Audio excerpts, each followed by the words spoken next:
Gold, trusted gold buyers. మీరు తాకట్టు పెట్టిన బంగారాన్ని విడిపించి ఈ రోజు ఉన్న మార్కెట్ ధరకు కొనబడను. ఉన్న ఒకే ఒక క్లూ, కూకట్పల్లి సహస్ర కేసులో ఉన్నటువంటి ఒకే ఒక క్లూ ఇది మాత్రమే. ఇక్కడ తొంగి చూస్తున్నటువంటి పర్సన్ ఎవరు అనేటువంటిదే. మళ్ళీ ఇంకోసారి మనం చూడొచ్చు. పక్క నుంచి మనుషులు పోతున్నారు, బైక్స్ పోతున్నాయి, యాజ్ వెల్ యాజ్ తోపుడు బండ్లు పోతున్నాయి, ఇవన్నీ పోతున్నాయి, కానీ ఆ వ్యక్తి పూర్తిగా కనిపించట్లేదు సీసీ ఫుటేజ్లో. మనం చూసింది ఎగ్జాక్ట్లీ ఈ బయట వినండి. కాసేపటి క్రితమే సహస్ర వాళ్ళ నాన్న బయట ఇది. నా పాప దగ్గర అంతా కూడా ఇంతవరకు ఎవరికి దొరకట్లేదు, పోలీస్ వాళ్ళకి దొరకట్లేదు, క్లూ దొరకట్లేదు, ఇది ఎవరు చేశారో ఏం అర్థం అవ్వట్లేదు. ఇంకా క్లూ కూడా అతను ఎంత ప్రొఫెషనల్గా చేసినా నాకే అర్థం అవుతుంది. నా మీద కక్ష ఉందా మరి మా పాప మీద కక్ష ఉందో తెలియట్లేదు. ఈ కొంత ఛానల్స్ యూట్యూబ్ ఛానల్ వాళ్ళే చేసి తండ్రి చంపాడు అని చెప్తారు.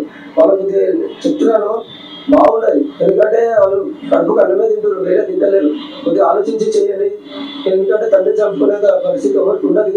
అదే మీరు ఆలోచించండి, అంతకుని పట్టుకునే ప్రయత్నం చేయండి మీరు, అంతేగాని నా మీద తొలడం న్యాయం కాదు.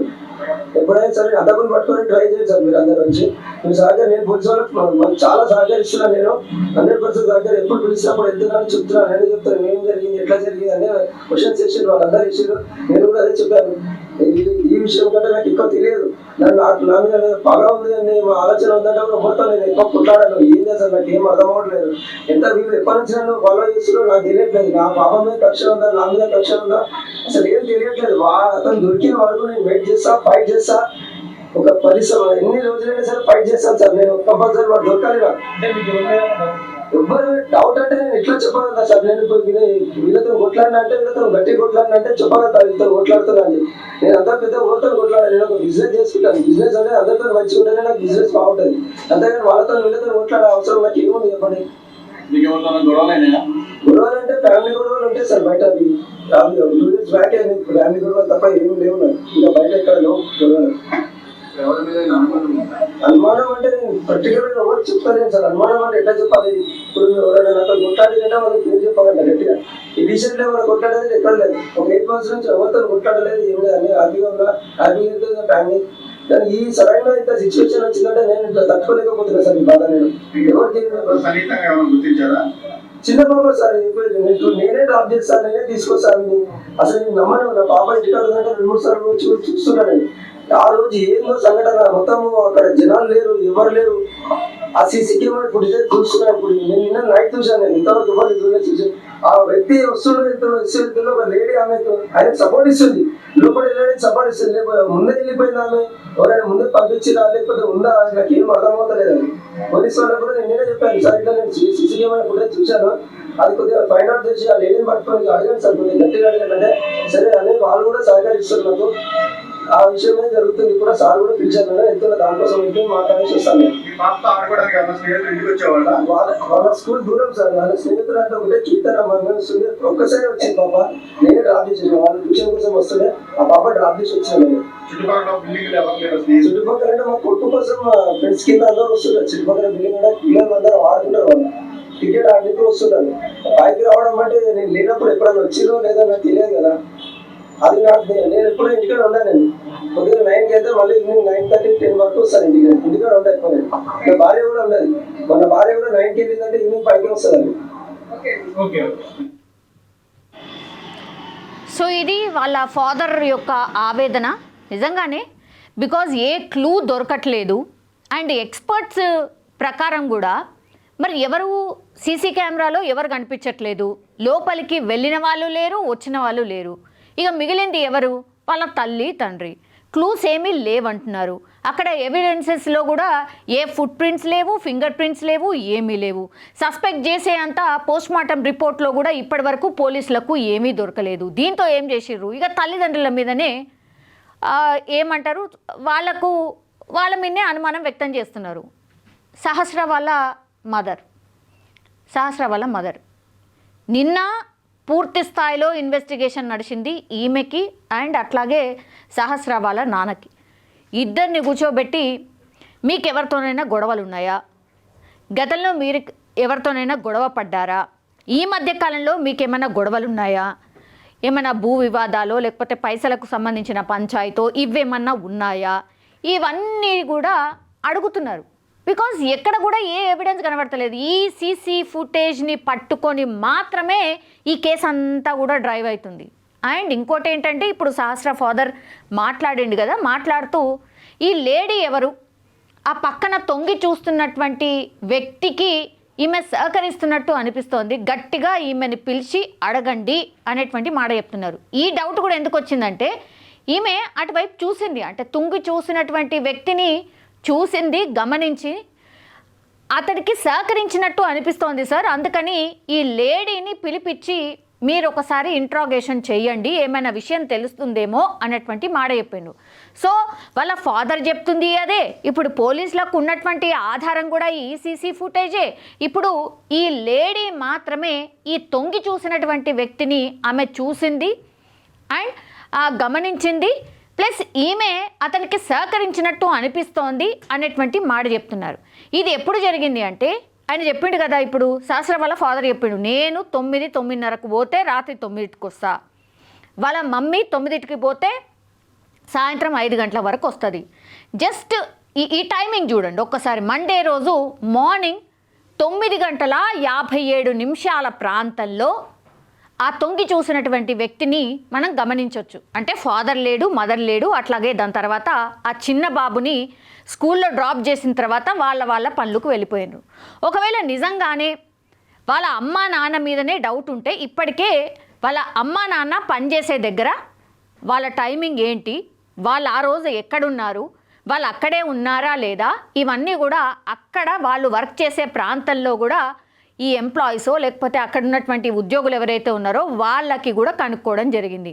ఫాదరు ఆ బిజినెస్ ఎవరైతే ఈ మెకానిక్ ఏదైతే చేస్తున్నాడో పని, ఆయన అక్కడే ఉన్నాడట. ఇప్పుడు వాళ్ళ మమ్మీ ఎవరైతే ఉన్నారో ఆమె ల్యాబ్ టెక్నీషియన్, ఆమె కూడా ఆమె పనిలో ఆమె ఉంది. సో వీళ్ళిద్దరు అసలు స్పాట్లోనే లేరు. ఎట్లా జరుగుతుంది? వీళ్ళిద్దరి మీద అనుమానం వ్యక్తం చేస్తున్నారు కొంతమంది. ఇది ఎంతవరకు కరెక్ట్? అసలు ఎవరైనా సొంత కూతుర్ని చంపుకుంటారా? ఇది ఎంతవరకు న్యాయం? నా మీద అభాండాలేసుడు ఏమన్నా న్యాయమా అని పాపం వాళ్ళ ఫాదరు అడుగుతున్నటువంటి సిచ్యువేషన్. ముందే బాధలున్నోళ్ళకి ఇంకా గుచ్చి ఇక ఏమి దొరకలేదు కాబట్టి మీ మిన్నే అనుమానం ఉందంటే ఏ తల్లిదండ్రులకైనా పాపం బాధనే ఉంటుంది. ఇది కూడా ఫైండ్ అవుట్ చేస్తున్నారు పోలీసులు, దీనేం డినై చేయట్లేదు. అందుకే కదా ఇంట్రాగేషన్ చేస్తున్నారు, అసలు ఏం జరిగింది ఏంటి కనుక్కునే ప్రయత్నం జరుగుతోంది. 5 బృందాలు ఏర్పాటు చేసిండ్రు ఎస్ఓటీ పోలీసులు, లా అండ్ ఆర్డర్ పోలీసులు. అట్లాగే ఇంట్రాగేషన్ కింద వీళ్ళని కుకట్పల్లికి పిఎస్కి పిలిపించి వీళ్ళని ఇంట్రాగేషన్ చేస్తున్నారు. కింద ఓనర్ ఎవరైతే ఉన్నారో వాళ్ళని పిలిపించిండ్రు నిన్న, వాళ్ళని కూర్చోబెట్టి పూర్తిగా ఇంట్రాగేషన్ చేస్తున్నారు. పైన ఎవరైతే పోర్షన్లో ఆ వ్యక్తి ఎవరైతే ఉన్నాడో ఆయన ఒక్కనే ఉన్నాడు కాబట్టి ఆయన మీదనే అనుమానం ఉందని ఆయన ఇప్పటి వరకు కూడా వదిలిపెట్టలే, ఆయనని ఇంకా కూడా పిఎస్లోనే ఉంచిండ్రు. మరి ఆ బిల్డింగ్ మొత్తంలో కూడా కింద ఓనర్లు లేరు, పైన ఈ పోర్షన్లో ఉన్న ఆ వ్యక్తి మాత్రమే, సంజీవరావు అనే వ్యక్తి మాత్రమే ఒక్కడే ఉన్నాడు, పైన పాప మాత్రమే ఉంది. ఈ బయట సీసీ ఫుటేజ్ చూస్తేనేమో ఎవరో తొంగి చూసిన వ్యక్తి మాత్రమే ఇప్పుడు కీలకంగా మారిండు. ఇప్పుడు ఏం చేసిండ్రు, ఇక లాభం లేదనుకొని అటువైపు మనకు కనిపిస్తున్నటువంటి పోర్షన్స్ ఏవైతే ఉన్నాయో చుట్టూ బిల్డింగ్సే ఉన్నాయి. ఎవరైనా ఇట్లా తొంగి చూసే వ్యక్తిని ఎవరైనా గమనించిండ్రా? అక్కడికి వెళ్ళే ఆ తోపుడు బండ్లోళ్ళు అనుకోండి, లేదంటే అక్కడ మనకు ఆ విజువల్లో కనిపిస్తున్నటువంటి ఆటో వాళ్ళని అనుకోండి, లేకపోతే ఒక బైక్ లోపలికి వచ్చింది ఆ గల్లీలో, ఆ బైక్స్ ఆ తోపుడు బండి అయితేనే అండ్ ఆ తర్వాత అక్కడి నుంచి పాస్ అయినటువంటి ఏ వెహికల్ అయినా సరే దాన్ని పూర్తి స్థాయిలో ట్రేస్ చేసి వాళ్ళని పిలిపించి మీరు ఎవరినైనా గమనించిండ్రా, ఆ రోజు ఇట్లా తొంగి చూసినటువంటి వ్యక్తిని ఎవరినైనా చూసారా అనేటువంటిది వాళ్ళను కూడా పిలిపించి మాట్లాడుతున్న సిచ్యువేషన్. అట్లాగే ఈ బిల్డింగ్కి ఆపోజిట్గా అంటే రోడ్డుకి అటువైపుగా కూడా కొన్ని హౌజెస్ ఉన్నాయి. అంటే డైరెక్ట్గా వాళ్ళ విండోల నుంచి ఈ ఇల్లు స్పష్టంగా కనిపిస్తుంది. వాళ్ళను కూడా పిలిపించి ఇంట్రాగేషన్ చేసే అవకాశం కనిపిస్తుంది. ఏ క్లూని కూడా పోలీసులు వదిలే అవకాశం లేదు, ఎందుకంటే ఒత్తిడి పెరుగుతోంది పోలీసుల మీద, చాలా పెద్ద ఒత్తిడి ఉంది. బికాస్ అంత కర్కశంగా ఒక 10 ఏళ్ల పాపని కత్తి తీసుకొని అంత దారుణంగా పట్టపగలు హత్య చేసి పోతే కనీసం ఒక్క క్లూ కూడా ఉండకపోవడం ఏంది, ఒక్క ఎవిడెన్స్ కూడా దొరకకపోవడం ఏంది, దీన్ని చాలా సీరియస్గా తీసుకోండి అనేటువంటి మాట ఆర్ ఒత్తిడి ఇప్పుడు పోలీసుల మీద అయితే స్పష్టంగా మనకు కనిపిస్తుంది. ఈ చిన్నబాబు ఇంతకుముందు మీరు చూసిండ్రు కదా, సహస్ర వాళ్ళ తమ్ముడు. సో మనకు కనిపిస్తున్నాడు, ఇక్కడ కూడా మనకు కనిపిస్తాడు. ఇది సహస్ర వాళ్ళ తమ్ముడు. పాపం వాళ్ళ అంటే ఈ బాబు కోసమే టిఫిన్ బాక్స్ ఇవ్వడానికని యాక్చువల్లీ వాళ్ళ ఫాదర్ వచ్చిండు. తీరా చూస్తేనేమో వచ్చి చూసేసరికి పాపం వాళ్ళ అక్కనే హత్య చేసినటువంటి పరిస్థితి. ఒక్కసారి అసలు మనం ఇమాజిన్ కూడా చేసుకోలేము ఆ ఫ్యామిలీ మీద ఎట్లాంటి ఏమంటారు, ఎట్లాంటి బాధ ఉంటుంది. తీరా చూస్తేనేమో మాటలందరూ ఈ అమ్మ నాన్న మీదనే డౌట్ వ్యక్తం చేస్తే వాళ్ళకి ఎట్లాంటి బాధ ఉంటుందో మనం అర్థం కూడా చేసుకోవచ్చు. ఆ ఆవేదన్నే పాపం వాళ్ళ ఫాదర్ కూడా వ్యక్తం చేస్తున్నాడు. వాళ్ళ రిలేటివ్స్ అందరూ కూడా పిఎస్ దగ్గరే ఉన్నారు. సార్ కనుక్కోండి సార్, 5 రోజులు అవుతోంది, కొంచెం చూడండి సార్ అని పాపం వాళ్ళ రిలేటివ్స్ అయితే అడుగుతున్నటువంటి సిచ్యువేషన్. పాపం ఎవరైనా సరే ఇప్పుడు కేసు సాల్వ్ కావాలి, అసలు సహస్రాన్ని చంపింది ఎవరు, నిందితుడు ఎవరు ఫైండ్ అవుట్ కావాలని అందరూ కోరుతున్నారు. కానీ ఇంత టెక్నాలజీ ఉంది, ఇంత పెద్ద వ్యవస్థ ఉంది, అయినా సరే మరి 5 రోజులైనా సరే ఎందుకు ఫైండ్ అవుట్ కాలేకపోతోంది అనేది అతిపెద్ద ప్రశ్నగా మారిపోయింది. ఇప్పుడు వాళ్ళ ఫాదర్ కూడా ఏం చెప్తున్నాడు, అప్పుడెప్పుడో ఉండే మామూలుగా ఉంటాయి కదా సార్, 8 నెలలు 9 నెలలు అవుతుంది, అసలు ఎవరితోని ఏ పంచాయతీ లేదు మాకు, అసలు ఎవరి మీద నాకు అసలు అనుమానమే లేదు, కానీ నా బిడ్డని చంపింది ఎవరో మాత్రం నాకు తెలియాల్సిందే అనేటువంటి మాట మాత్రం ఆయన స్పష్టంగా చెప్తున్నటువంటి సిచ్యువేషన్ అయితే కనిపిస్తోంది. ఇప్పుడు ఈ సీసీ ఫుటేజ్ మాత్రమే ఒక కీలక ఆధారం అయ్యింది ఇప్పుడు పోలీసులకు కూడా. ఈ సీసీటీవీ విజువల్ని పట్టుకొని ఈ అనుమానితుడు ఎవరైతే తొంగి చూసి అటువైపు వెళ్తున్నాడో ఇప్పుడు ఆ పర్సన్ని పట్టుకుంటే కానీ ఈ కేసు సొల్యూషన్ దొరికే అవకాశం అయితే కనిపించట్లేదు. అట్లాగే ఈ లేడీ ఎవరైతే కనిపిస్తున్నారో ఈ లేడీ ఒక్కతే మరి బయట ఉంది. ఇప్పుడు ఈమెను కూడా ఇంట్రాగేట్ చేయాలి అని ఇప్పుడు సహస్ర వాళ్ళ ఫాదర్ నిందితుడు ఎవరైతే ఉన్నాడో ఆమె ద్వారానే తెలిసే అవకాశం ఉంది అని చెప్తున్నారు. ఒక్కసారి లాస్ట్లీ ఈయన ఆవేదన ఒక్కసారి వినండి. సహస్ర వాళ్ళ ఫాదర్ బయటిది.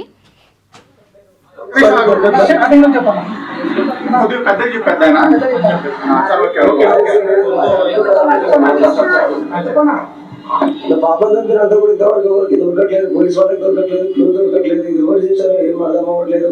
ఒక క్లూ కూడా అతను ఎంత ప్రొఫెషనల్గా చేసినా నాకే అర్థం అవుతుంది. నా మీద కక్ష ఉందా మరి మా పాప మీద కక్ష ఉందో తెలియట్లేదు. ఈ కొందరు ఛానల్స్ యూట్యూబ్ ఛానల్ వాళ్ళే చేసి తండ్రి చంపాడు అని చెప్తారు. వాళ్ళకు చెప్తున్నాను బాగుండదు, ఎందుకంటే వాళ్ళు కడుపుకు అన్నమే తింటారు, వేరే తింటలేరు. కొద్దిగా ఆలోచించి చేయండి, ఎందుకంటే తండ్రి చంపుకునే పరిస్థితి ఎవరికి ఉండదు. అదే మీరు ఆలోచించండి, అంతకుముందు పట్టుకునే ప్రయత్నం చేయండి మీరు, అంతేగాని నా మీద తొలగడం న్యాయం కాదు. ఎప్పుడైనా సరే అంతకుముందు పట్టుకొని ట్రై చేయండి సార్. మీరు అందరి నుంచి మీరు సహకారం, నేను పోలీసు వాళ్ళకి చాలా సహకరిస్తున్నాను. నేను 100% సహకారం, ఎప్పుడు పిలిచినప్పుడు వెళ్తున్నాను చెప్తున్నాను, నేను చెప్తాను ఏం జరిగింది ఎట్లా జరిగింది అనే క్వశ్చన్స్ చేసారు వాళ్ళందరూ చేసారు. నేను కూడా అదే చెప్పాను. ఈ విషయం కంటే నాకు ఎక్కువ తెలియదు, నా మీద పగ ఉంది అని ఆలోచన ఉందంటే కూడా ముడతాను. నేను ఎక్కువ కొట్లాడాను, ఏం చేస్తాను నాకు ఏం అర్థం అవ్వట్లేదు. ఎంత మీరు ఎప్పటి నుంచి నన్ను ఫాలో చేస్తున్నారో నాకు తెలియట్లేదు. నా పాప మీద కక్ష ఉందా, నా మీద కక్ష ఉందా అసలు ఏం తెలియట్లేదు. అతను దొరికిన వరకు నేను వెయిట్ చేస్తా, ఫైట్ చేస్తా. ఒక 10 ఎన్ని రోజులైనా సరే ఫైట్ చేస్తాను సార్. నేను కంపల్సరీ వాడు దొరకాలి నాకు. ఎవరు డౌట్ అంటే నేను ఎట్లా చెప్పగలుగుతా సార్. నేను ఇప్పుడు వీళ్ళతో కొట్లాడినా అంటే వీళ్ళతో గట్టి కొట్లాడినా అంటే చెప్పగలుగుతా వీళ్ళతో కొట్లాడుతున్నా అని చెప్పి. నేను అందరూ పెద్ద ఊరితో కొట్లాడాను. నేను ఒక బిజినెస్ చేసుకుంటాను. బిజినెస్ అంటే అందరితో మంచిగా ఉంటేనే నాకు బిజినెస్ బాగుంటుంది. అంతేగాని వాళ్ళతో వీళ్ళతో కొట్లాడే అవసరం నాకు ఏముంది చెప్పండి. గొడవలు అంటే ఫ్యామిలీ గొడవలు ఉంటాయి సార్. బయట 2 years బ్యాక్ ఫ్యామిలీ గొడవలు తప్ప ఏమి లేవు నాకు. ఇంకా బయట ఎక్కడ లేవు గొడవలు. అనుమానం అంటే పర్టికులర్ ఎవరు చెప్తాను సార్. అనుమానం అంటే ఎట్లా చెప్పాలి. ఇప్పుడు ఎవరైనా నాతో కొట్లాడిందంటే వాళ్ళకి ఏం చెప్పాలంట గట్టిగా. ఈ రీసెంట్ లో వాళ్ళ కొట్లాడేది ఎక్కడ లేదు. ఒక 8 months నుంచి ఎవరితో కొట్లాడలేదు, ఏం లేదు, అన్ని హ్యాపీగా ఉన్నా, హ్యాపీగా ఉంటుంది ఫ్యామిలీ. కానీ ఈ సరైన ఇంత సిచ్యువేషన్ వచ్చిందంటే నేను ఇట్లా తట్టుకోలేకపోతున్నా సార్. ఈ బాధ నేను ఎవరికి చిన్న బాబా సార్ నేనే డ్రాప్ చేస్తాను, నేనే తీసుకొస్తాను. అసలు నేను నమ్మను. నా పాప ఇంటికి అంటే 2-3 సార్లు వచ్చి చూస్తున్నాను. ఆ రోజు ఏమో సంఘటన మొత్తం అక్కడ జనాలు లేరు, ఎవరు లేరు. ఆ సీసీ కెమెరా ఇప్పుడు ఇదే చూస్తున్నాను. ఇప్పుడు నేను నిన్న నైట్ చూసాను, నేను ఇంతవరకు ఎవరు చూసాను. ఆ వ్యక్తి వస్తున్న ఒక లేడీ ఆమెకు ఆయనకు సపోర్ట్ ఇస్తుంది, లోపల లేడీ సపోర్ట్ ఇస్తుంది. ముందే వెళ్ళిపోయింది ఆమె, ఎవరైనా ముందే పంపించినా లేకపోతే ఉందా నాకు ఏం అర్థం అవుతలేదని పోలీసు వాళ్ళకి కూడా నేనే చెప్పాను సార్. ఇట్లా నేను సీసీ కెమెరా కూడా చూశాను, అది కొద్దిగా ఫైన్ అవుట్ చేసి ఆ లేడీని పట్టుకొని అడిగాను సార్, కొద్దిగా గట్టిగా అడిగాను. అంటే సరే అని వాళ్ళు కూడా సహకరిస్తారు నాకు. ఆ విషయమే జరుగుతుంది కూడా. సార్ కూడా పిలిచాను కదా, వెళ్తున్నా దానికోసం వెళ్తే మాట్లాడేసి వస్తాను నేను. వాళ్ళ స్కూల్ దూరం సార్. వాళ్ళ స్నేహితులు అంటే ఒకటే కీర్తన వస్తుంది, ఒక్కసారి వచ్చింది పాప. నేనే డ్రాప్ చేసేసాను. వాళ్ళు ట్యూషన్ కోసం వస్తుండే ఆ పాప డ్రాప్ చేసి వచ్చాను. చుట్టుపక్కల అంటే మా కొట్టు కోసం ఫ్రెండ్స్ కి అందరూ వస్తుంటారు. చుట్టుపక్కల బిల్డింగ్ అంటే పిల్లలు అందరూ ఆడుతుంటారు. వాళ్ళు క్రికెట్ ఆడుతూ వస్తుంటారు. పైకి రావడం అంటే నేను లేనప్పుడు ఎప్పుడైనా వచ్చినో లేదో నాకు తెలియదు కదా. అది నాకు నేను ఎప్పుడూ ఇంటికాడ ఉండాలి. నేను పొద్దున్న 9కి అయితే మళ్ళీ ఈవినింగ్ 9:30, 10 వరకు వస్తాను ఇంటికాడ ఉండాలి ఎక్కువ. నా భార్య కూడా ఉండాలి. మన భార్య కూడా 9కి వెళ్ళిందంటే ఈవినింగ్ 5కి వస్తుంది. ఎస్, ఇది వాళ్ళ ఫాదర్ యొక్క ఆవేదన.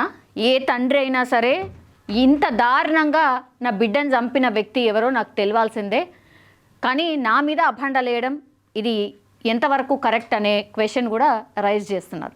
సో చూడాలి మరి ఈ కేసు సొల్యూషన్ ఎక్కడుంది, ఈ కేసు సాల్వ్ అయ్యేది ఎప్పుడు.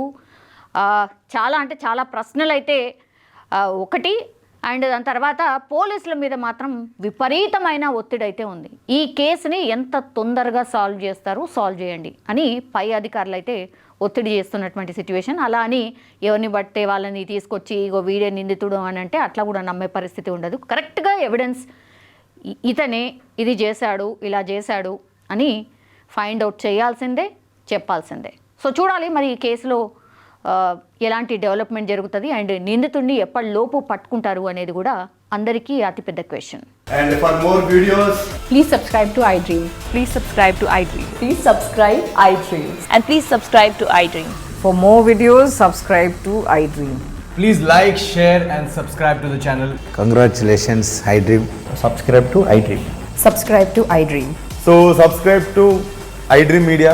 iDream ki iDream team andarki huge congratulations. Please subscribe iDream Media. Please subscribe to iDream. Subscribe iDream. Please subscribe to iDream. iDream అంటే నా కళల ఛానల్ను సబ్స్క్రైబ్ చేసుకున్న నోరు తిరుగుతలేదు, మీరైతే గంట గుర్తు కొట్టండి. For more such videos, please subscribe to iDream. Subscribe to iDream. Please subscribe to iDream. Please subscribe iDream Media. Please do subscribe to iDream. Please subscribe to iDream Media. For best entertainment and information, please subscribe iDream. And don't forget to subscribe to iDream.